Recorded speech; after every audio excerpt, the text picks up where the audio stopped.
سلام همراهان عزیز، به بانی ترول خوش اومدید.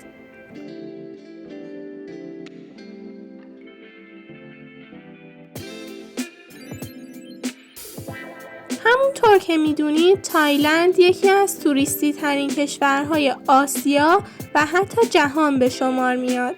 پوکت یکی از استانهای توریستی مطرح تایلنده که سواحل دلنشین و دیدنی در اون واقع شده و یکی از مجذوب کننده ترین سواحل پوکت ساحل کاتاست.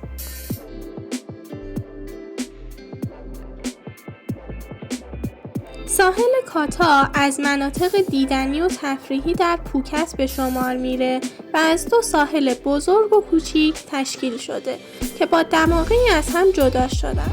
این ساحل معمولا شلوغه اما زیبایی‌های خاص خودشو داره. آفتاب درخشان و ماسه‌های سفید همراه دریای آروم و تمیز جلوه خاصی به این ساحل دادن. انواع اقامتگاه‌ها، رستوران‌ها، فروشگاه‌ها و امکانات مختلف ورزش‌های آبی در این ساحل وجود داره. این ساحل در بخش غربی جزیره پوکت واقع شده و واسه کسایی که پیاده روی توی یه ساحل آروم و دنج رو دوست دارن، کاتا میتونه جای جالبی باشه. تمام گردشگرایی که وارد پوکت میشن از خیر کاتا نمیگذرن و حتما یه تایمی رو به بازدید از این ساحل اختصاص میدن. یکی از دلایلش این میتونه باشه که تفریحات آبی و سرگرمی هایی که توی این ساحل وجود داره میتونه ساعتها گردشگران رو به خودش جذب کنه. طبیعت اطراف ساحل کاتا و جنگل‌های اطراف ویوی چشم نوازی داره، طوری که این ساحل بی‌نظیر و شگفت‌انگیز میتونه مکانی بشه واسه ثبت کردن خاطرات خوب و تکرار نشدنی. وجود شن‌های سفید و آب‌های شفاف خیلی در معروفیت این ساحل تاثیر مثبت گذاشته. طول این ساحل هم 105 کیلومتره که میتونه گزینه مناسبی واسه قدم زدن طولانی باشه. هوای این جزیره تو ماه‌های می و اکتبر که شروع باران‌های موسمی هستش تقریباً گرمه و نیازی نیست که گردشگران نگران سردی هوا توی این ایام باشن و میتونن در کنار ساحل از بارش باران و دیدن مناظر لذت ببرن.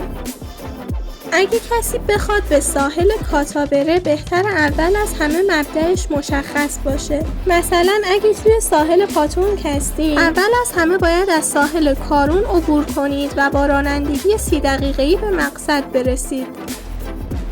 اگه بخوام راجع به تفریحات سواحل کاتا بهتون بگم، ساحل کاتا یکی از بهترین و مناسب ترین سواحل واسه انجام تفریحات آبی هستش. اگه به شنا و غواصی توی آبهای شفاف علاقه دارید و میخواید دنیای زیر آب رو ببینید، غواصی توی آبهای کاتا میتونه حس لذت بخشی واسهتون داشته باشه. توی این ساحل انواع تفریحات آبی مختلف انجام داده میشه. هر سال توی این ساحل زیبا و به یاد موندنی مسابقات قایقرانی بادبانی انجام میشه. همچنین توی این ساحل خدمات ماساژ و فروش انواع خوراکی‌های خیابانی و خوراکی‌هایی که توسط فروشنده‌های دست فروش فروخته میشه وجود داره.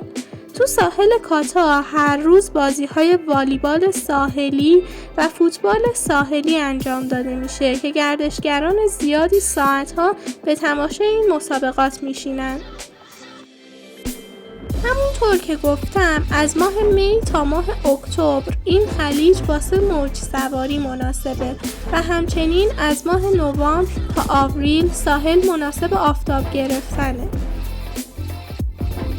ساحل کاتا پوکت دارای 2 منطقه است که اولی منطقه اصلی و کانونی که در انتهای شمالی نزدیک به ساحل همجوار ساحل کارون هست و منطقه کاتا جنوبی که بیشتر اقامتگاه‌ها اینجا قرار دارند.